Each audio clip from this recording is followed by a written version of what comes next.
Hey everyone, Rascal here. And Mama, welcome to our podcast. Today we're covering the final X-Men movie before they are rebooted into the Marvel Cinematic Universe, Dark Phoenix. The X-Men Protectors of Peace, Jean Grey, is one of the most beloved X-Men, but when a mission goes wrong, Jean's exposed to a dark and ancient power. Now it's destroyed everything it comes in contact with but her. Mm-hmm. Now this power is becoming unstable. She releases it with destruction and anger, and this is one hell of a long description. Right? So let's just say she goes rogue, and there's a reason why. Yeah, like that's a lot easier. I guess someone to make it sound more interesting.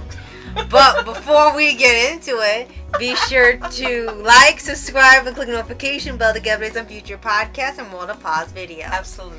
Yes, they're trying to make it sound more interesting. If they make it lengthy, usually it's an issue if they can tell you the whole description in like 10 words or less.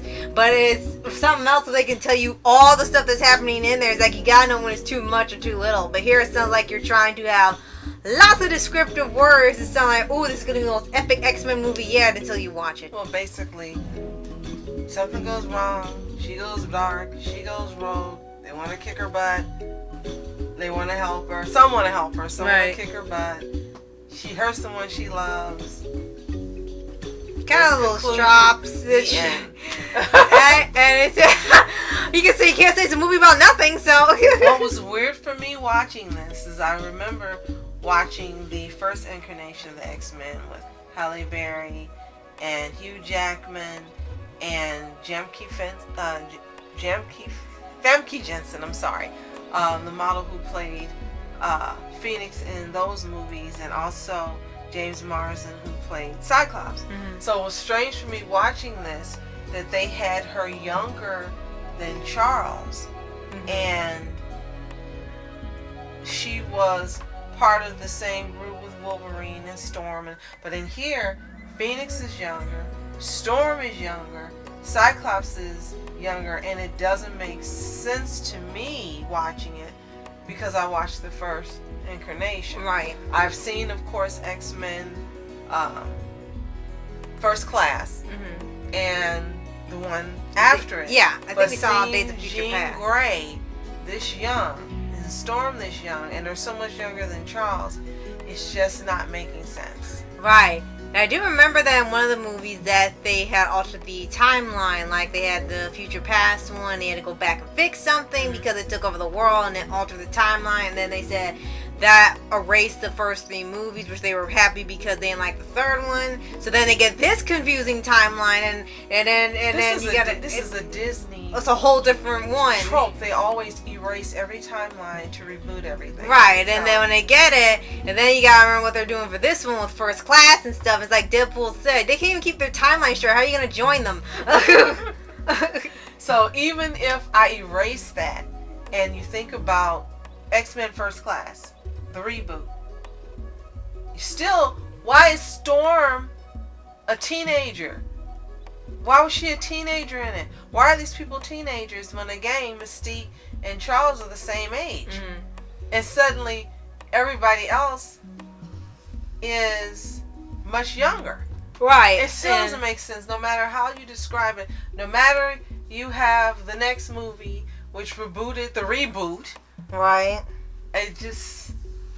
So after getting over that, then we could actually get into the story after I had to wrap my head around that. Right. I guess it's kind of like X-Men Evolution, I think, where they show them instead of being automatically adults, you're showing them being trained when they're still teenagers. So maybe that's what they're doing for the That movies. Would be great if it were everyone. But mm-hmm. because they've got this group older, this group younger, no Wolverine, it was just different. Okay. So, again, now that we've stepped over that, let's get into the movie itself and how it starts out. Right. And it reminds you actually of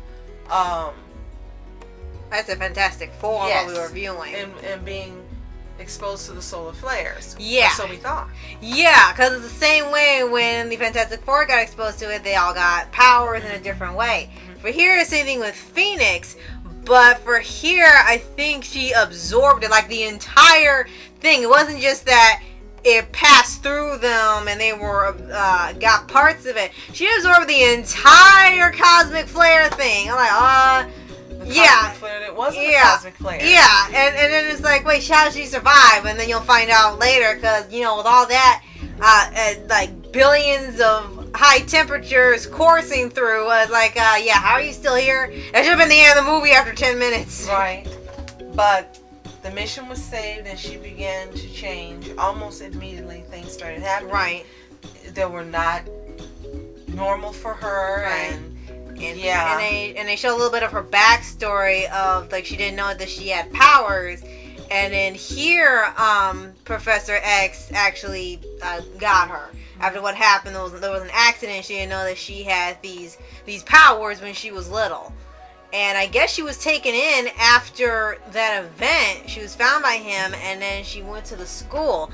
So I don't know if that's actually the continuity from the comics, or did they make up a new story for the movie? I can't tell because I didn't read those particular comics. Well, she was always younger than Charles. It was just, again, before she was around the same age as, Logan's perceived age and Storm and so forth. But yeah, he was always older than her, so that part makes sense. Right. And then there was this point in here where when the power started going out of control, and it almost seemed like they were having a Venom situation where someone else was after the power she had, and it was taking over people's bodies. And it was for some organization, like it's not the mutants like for Magneto. It's some whole different thing that you'll see when you watch the film.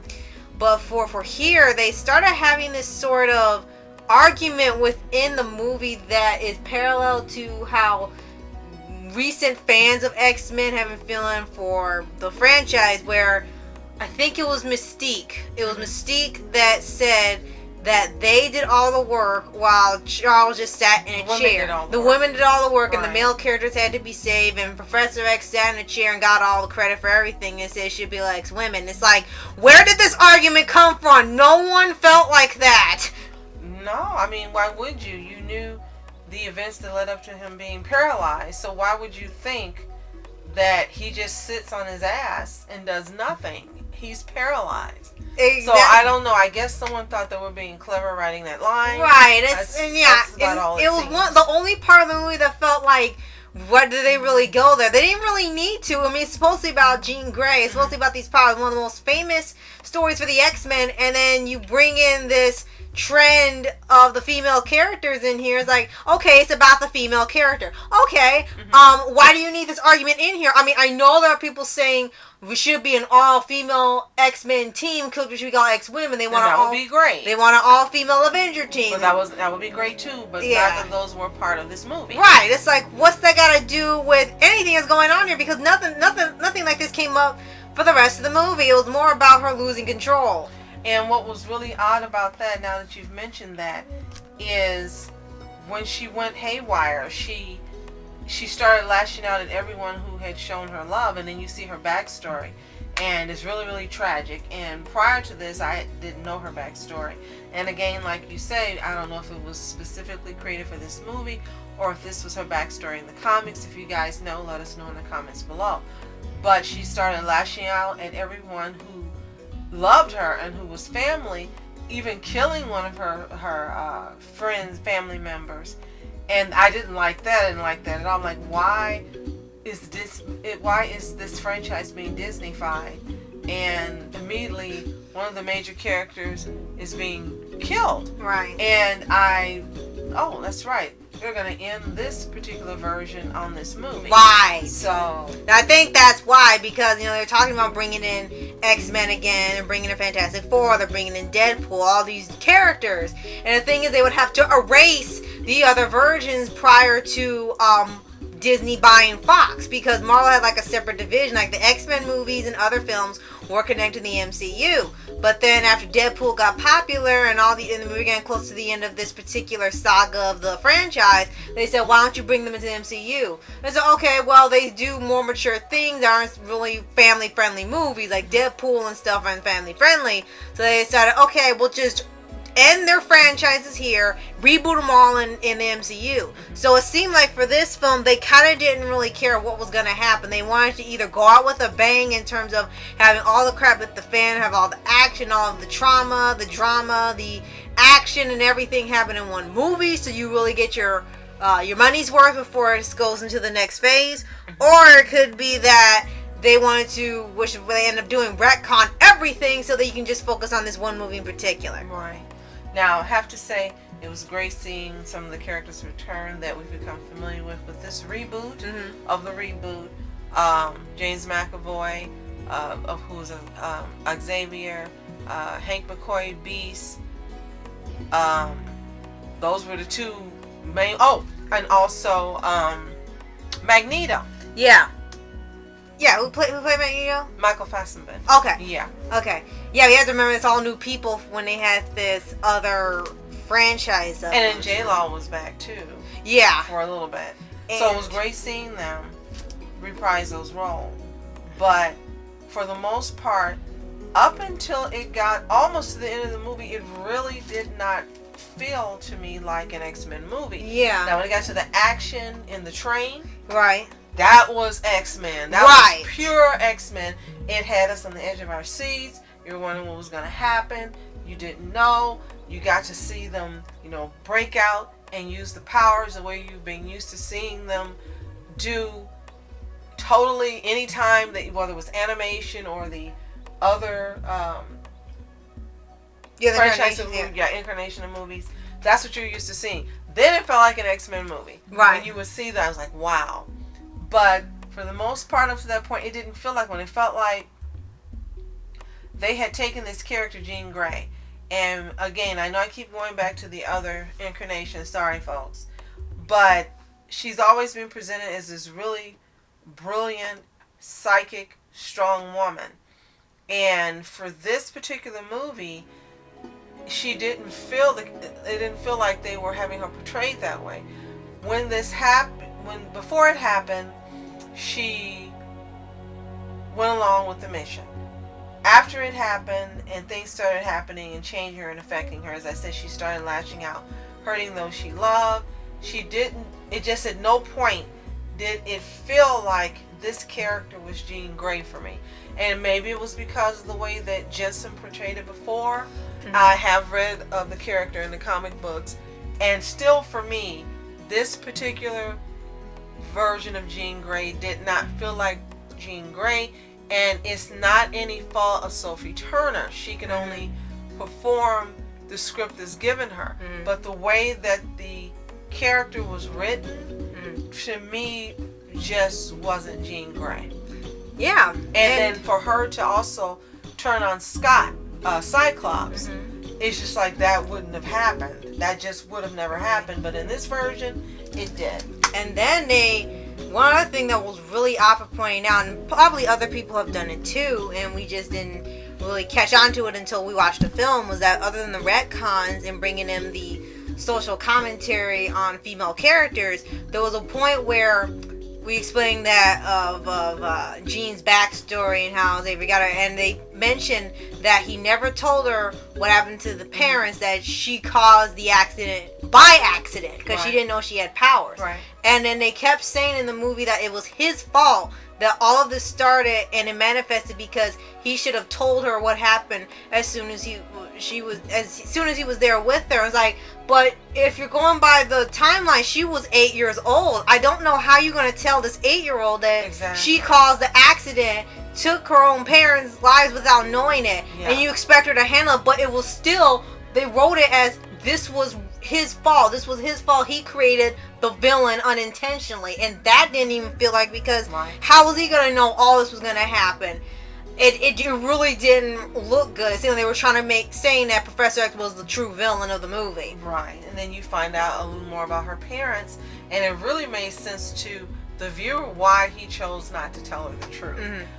Maybe at some point later when she became an adult he could have, but I'm sure that's not what he was thinking about. He was more concerned with saving the world and saving Earth, the mutants and the mutants being seen in a different light. Because as you know, he and Magneto were at odds on how they're concerned about how they were perceived.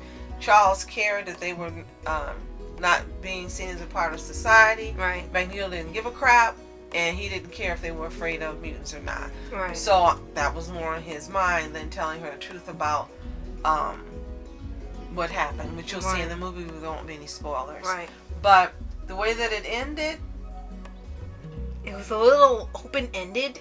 It's not the finale we expected to end. Especially if you're ending this version of the franchise, you would expect a conclusion. Right. Yeah. It didn't even seem like it was the end of the X-Men franchise before the MCU. It seemed like it was just an open-ended thing where, oh, okay, wait for the next adventure, and it wasn't a cliffhanger or anything or a post-credit scene, but it didn't feel like that was the end. Like, okay, you're just gonna wait for the next movie. But I guess not seeing a credit scene was your clue that this was it for this franchise. Right.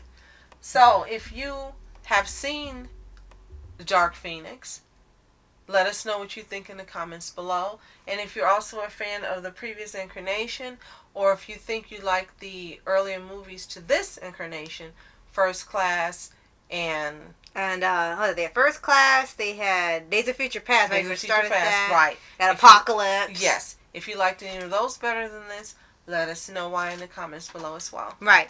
Oh, and be sure to like, subscribe, and click notification bell to get updates on future podcasts and World of Paws videos. Yes. Thank you so much for watching. I'm Masculine Entertainment. And I'm Mom Entertainment. Have a toontastic day. Peace.